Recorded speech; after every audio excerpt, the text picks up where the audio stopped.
Well, we got Vérité with us here today, and Kelsey, that's her project.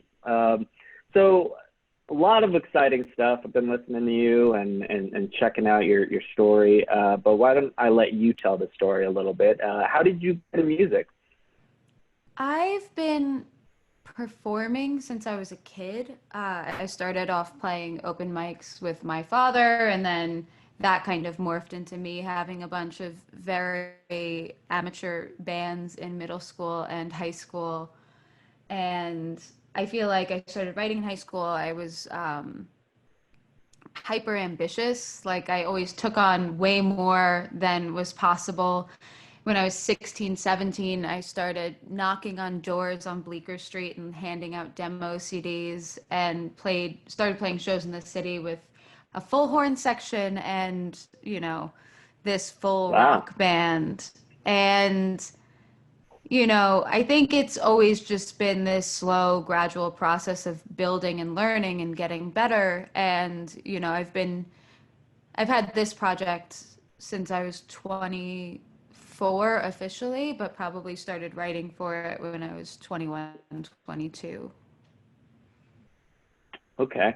So did it sound kind of like what you're doing when you started in middle school? I think you said that was it the same kind of music, or was there a long evolution? A long, long, painful evolution. I mean, I feel like, pre-middle school, it was me playing, Zombie by the Cranberries and I'm Like a Bird by Nice. Nelly Furtado on repeat. Yeah. Like those were the only Nice. two Yeah. songs I knew. And All I right. think in middle school, I was in like an all-girl punk cover band. So we played Green Yeah. Day, the Donnas, the Breeders, the Cranberries, some Jethro Tull like sprinkled in there for good odd Nice. measure. Um, Yeah. so again, I was just like experimenting and trying all these different things. We weren't good at all.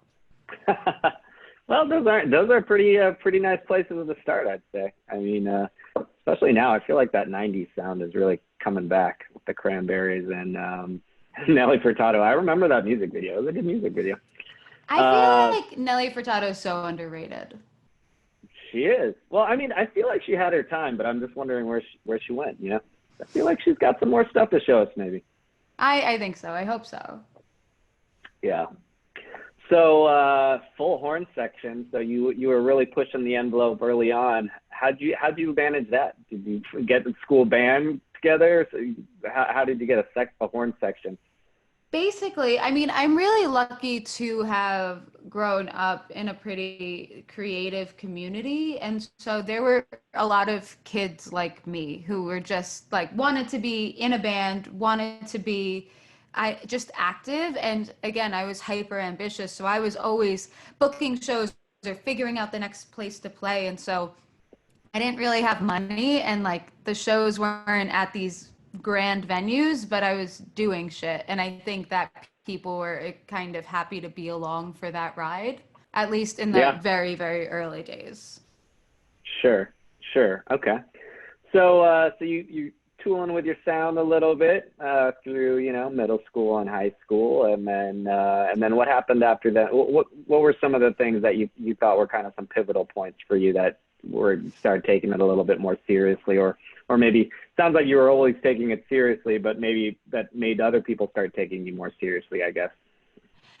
Yeah, I mean, I think that I went to college because I had no idea what I was doing. And again, I had no ins to the music industry and I had really no education of the reality of what that would look like. So I worked full time through college and I graduated college when I was 21. I moved to Queens and I worked more than full time. I was like, psychotic 70, 80 hours a week hustling at Applebee's in Times Square, um, which was, chaotic, but ultimately productive for me. Mm-hmm. And I think that that time allowed me space to create in a different way. And I started working remotely with a few different producers rather than doing everything analog and by myself. And I started seeing that there was like I guess, potential for different collaborations. And I recorded an EP of 4 songs that I really loved that were a little bit more electronic and that the production just sounded a little different. And I hustled it on YouTube. So I put out a video on YouTube and I sent it to like 400 blogs because blogs were all the rage back then. Yeah. And one blog wrote about it. But it just so happened that uh, that blog was like a music industry insider blog for the UK. And so hmm from that one blog post, I got meetings with every major label in the UK and every publisher in the UK. And I was like using ah, those meetings to leverage other meetings. And I started kind of building this little buzz around the project from that one blog post. And so I think that was the moment where I was like, oh, I can make this into something potentially. So I will put all of this money I saved from tips into the project. And I think it was the combination of those two things. It was like the decision to have personal investment, hmm and just like having validation of any interest at all. Yeah. Wow. I mean, what a testament to, I think, there was kind of like this viral moment, I think, a couple of years ago, where Lady Gaga was in that, what was that big movie she did with Brand, Cooper? Oh, A Star is Born. Yeah, yeah. Yeah, Star is Born. So there was this viral moment where, because I guess in multiple interviews, she said, everyone in the room, no, you could have nobody in the room believe in you, but if one person believes in you, that's all you need. And so you sent your thing out to Yeah. 300 blogs, and one blog, decided to post it, and you were able to generate a lot of traction off that one blog. So I mean, that's awesome. Yeah, you can't really get bogged down with people either not giving you interest or even giving you criticism because you need one person, and like one person's enough to start growing a fan base off of, and one person's enough to like again leverage that interest. And so it was I mean it was so chaotic back then, but it was really fun and exciting. Yeah, it sounds like it. So I've been listening to your music this week, and you got, is it like 1 million monthly listeners now? So you've come quite a ways. Was there some other moments once you started leveraging that blog to bigger opportunities that you felt like helped you get to where you are now? Absolutely. I mean, I think for me and like my trajectory, it's always there hasn't been a moment that feels like it has skyrocketed me. I think Sure. that it's really just like a series of steps forward and steps in the right direction. So from there, I got management. We took that first song down. We had a release strategy. The first EP that I released, every song was #1 on Hype Machine, which was, the barometer for successive Yep. releases, right, back Uh-huh. in the day. And so, we were really meticulous in our strategy. And, I had no money, right? I was like self-funding everything. And so everything was just this constant, like anxiety of like, cool, how am I going to make this happen? Great, I'll do this, I'll do this. And so, I feel like it's really just been one step at a time. And I think one of the most pivotal moments for me in my career is like the opposite of a skyrocket. It's like I was about to sign to Atlantic when I was, Uh-huh. like kind of in the midst of all of this. You have all of the bidding wars and you have all of the people buying you dinner and telling you you're going to be the next X, right? Uh-huh. And I was about to sign that deal and it fell through like the day before we were going to sign. Like it was all Wow. negotiated. Um, and I think it's like, it's very clearly the opposite of a skyrocket to stardom, but it's what started me intentionally being on the independent trajectory that I've been on, for the last hmm 5 years, Yeah. which I think is the backbone of my career and why I get to continue to make music that I want to make on my own terms and why I'm still able to sustain as an artist. Yeah, I mean, from someone, watching from the outside, it doesn't appear to be an independent artist from some of the crazy, awesome things you've done recently. So I know you were on the Late Show with Stephen Colbert. How was that? Was that fun? It was, I mean, it was fun. It was one of these things of quarantine hits and then you get the late show, right? And Yeah, so we I we know. recorded it all remotely, and the goal was to make Hmm. that as unique of an experience as possible. So we recorded strings remotely and kind of put together this beautiful interpretation of a very like savage and sassy song of mine. Uh-huh. But it's great. It's like, again, one step forward and like slowly but surely checking boxes. Sure. I mean, that's a huge bucket list, I think, for a lot of artists to play one of those late night shows. And Stephen Colbert, household name, so that's awesome. Do you find that you're getting, right now you're doing an interview with us over Zoom. Do you find like you're getting more opportunities or possibly bigger opportunities that might not have presented themselves, albeit modified, because of COVID, because of the whole distancing that we're doing right now? I Or think or was that it's or interesting. Or what? Sorry. I was going to say, or was that bittersweet? Did you feel like Colbert was coming one way or the other, and you were kind of like, of course it had to come at a point when I couldn't, be there in person? Well, I think the Colbert thing happened because of quarantine, because we were kind of out of album cycle, right? And so that Okay. was an opportunity that came, and we were like, great, we're going to capitalize on this. Sure. Um, I think that, you know, COVID isolation and the integration of Zoom and kind of everything being at a distance, it feels a bit like kill or be killed, right? Hmm. It like the stakes feel higher, and maybe this is just because I have like a mildly psychotic work ethic. I'm like, I need to, right? I need to not only survive this time, but I want to figure out how to thrive in it. And so I Yeah. think that it does level the playing field a bit in terms of there's no touring, there's no in-person interactions. And so how do you create and promote music in a time like this? And I've had a lot of fun with it, and I've actually done a lot. We did a driveway tour where I went to fans' houses and played in their driveways, and we made a docu-series about it. I've done live Nice. performance videos in nature that I'll start sharing next week. I'm working on my own podcast, which will be interesting because, again, that's something you can do fully remote.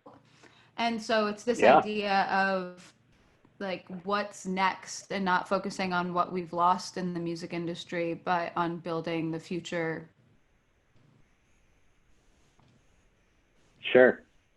Yeah, I think that's absolutely right. I was having a conversation with a friend the other day, and of course, there's the obvious downsides that the whole industry is going through. But to use kind of the stock market metaphor, when there's those lows, that's when a lot of people who may not have been able to get into certain areas can buy low, and then when things go up, they were able to get in at there's a lot of opportunities right now, like you said. The playing field hasn't been leveled in certain ways.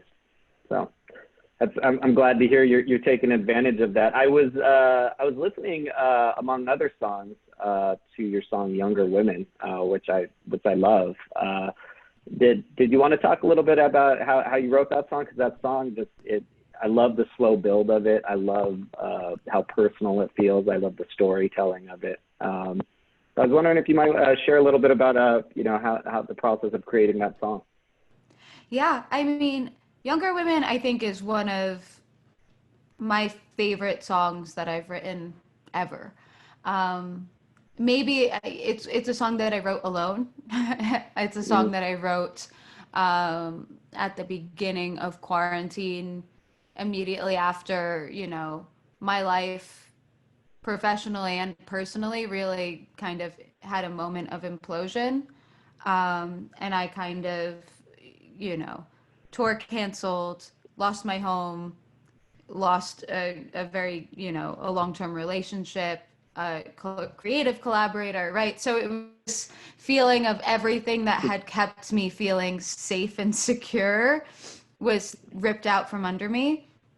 Right. And I was at my parents' house, because that was the heat of COVID in New York, and Mm-hmm. figuring out what to do next.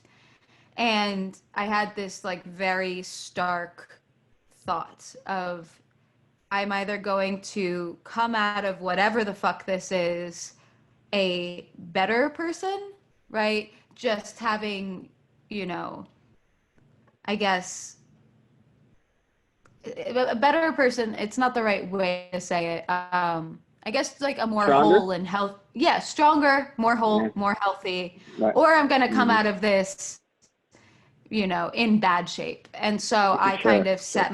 I set my sights to the future, and I realized, Mm-hmm. great, I've been co-producing, but I need to learn how to produce on my own. I've Mm-hmm. been, in LA sessions, but I need to sit and write on my own. And so Younger Women is the result of that. And I sat I probably wrote it over the course of a week or two, just on vocal and piano. I have all the voice memos from it. You could literally hear how I found a melody and I kept that melody and I repeated it. And it was just this mantra every night that I would go. I would sit down and I would just like sing it over and over until it came out. Um, and so I wrote the whole thing, vocal and piano, and lyrically, the song is about wishing someone would just tell you the truth, wishing someone would just level with you. And it's sad and heartbreaking, but also angry at the same time. And Yeah. production wise, I kind of was flying blind, quite honestly, right? It's the first song that I've produced from my own session, from my own computer. Um, and it was just this experiment in how do I capture the heartbreak and the anger together. And I'm really proud of it. Like, I'm proud of the drum samples I got, and I'm proud of the bass line and how the chords build and the harmony. Um, and I wish I could say there was so much intricate thought put into it, but I kind of was in a really dark and rough place, and it just poured out of me. And when I had that initial demo, I knew I had something great. Uh, yeah, it's You my did. baby. Yeah. It is. And that's crazy to hear that that was your kind of debut production, because I think that might be my favorite song from you. And so Thank you. for that to be the one that you did yourself, I mean, just goes to show that your basically fight or flight mechanism that went into effect during COVID did you well, I guess.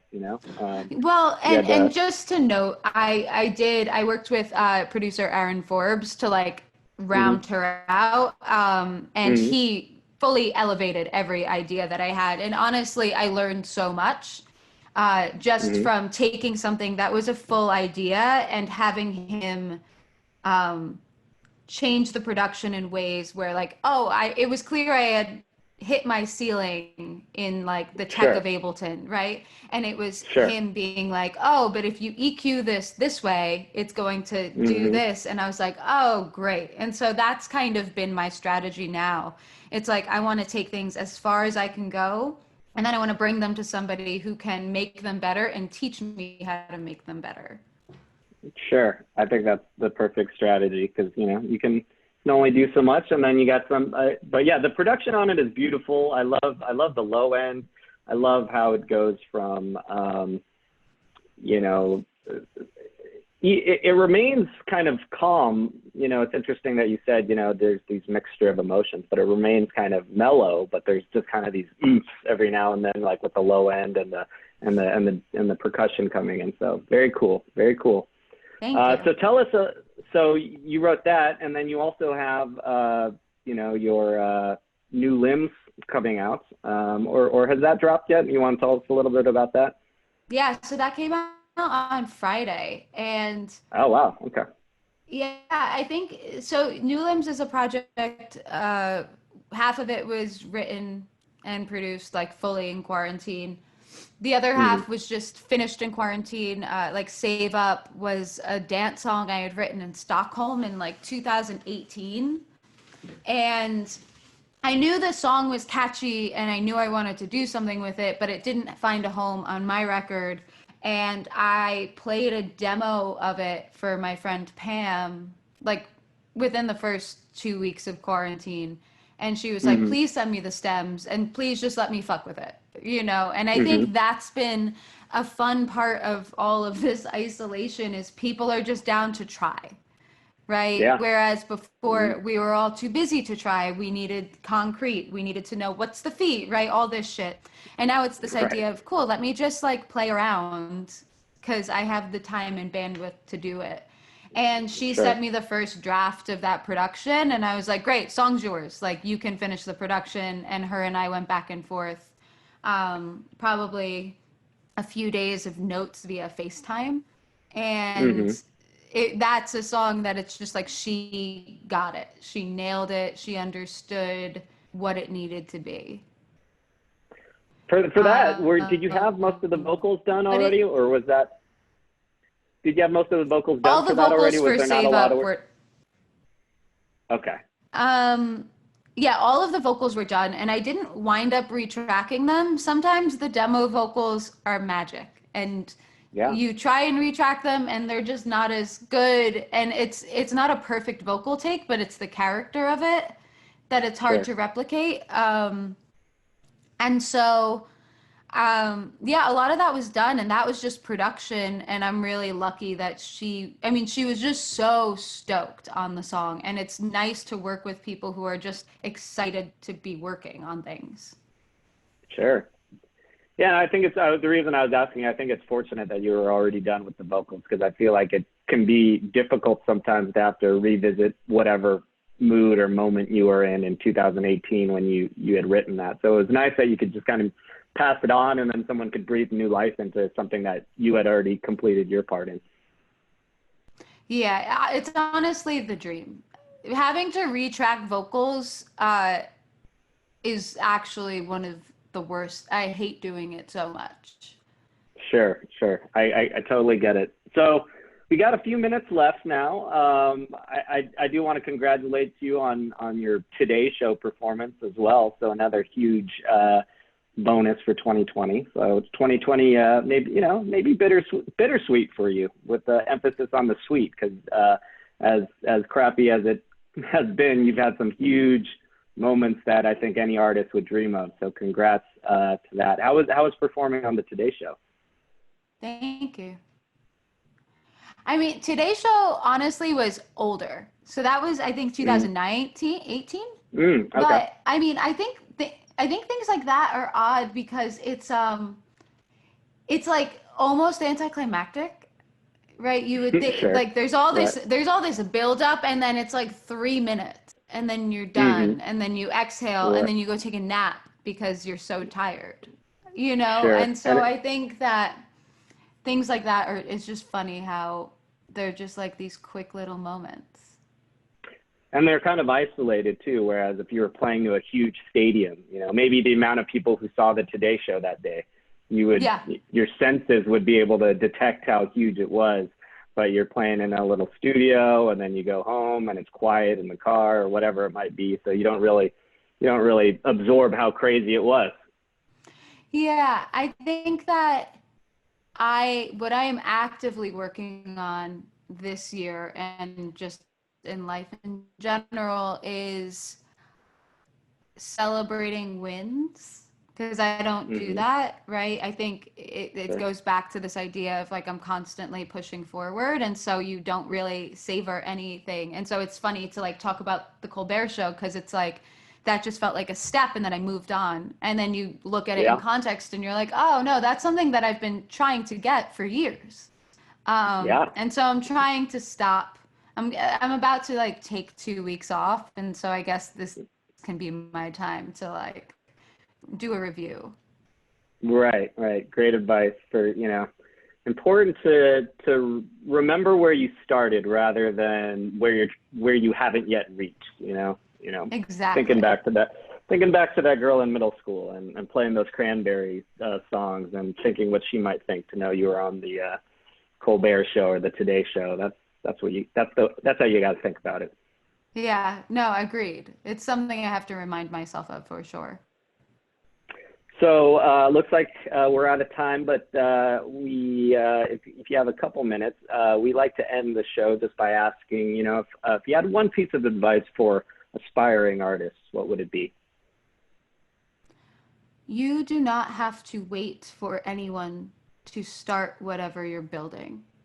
I think that so much of the time people are waiting for a manager or someone to invest in them or a record label, right? They're waiting for these outside entities to come validate what they're doing. And I think that people would be better served by just starting and building with whatever knowledge and resources that they have in any given moment, and then attracting those people. Because if you have something great, you have great music, you have a great vision, you can just start building wherever you're at, whether it's with money, without money, with connections, without connections, and just putting one foot in front of the other. Bringing it backward.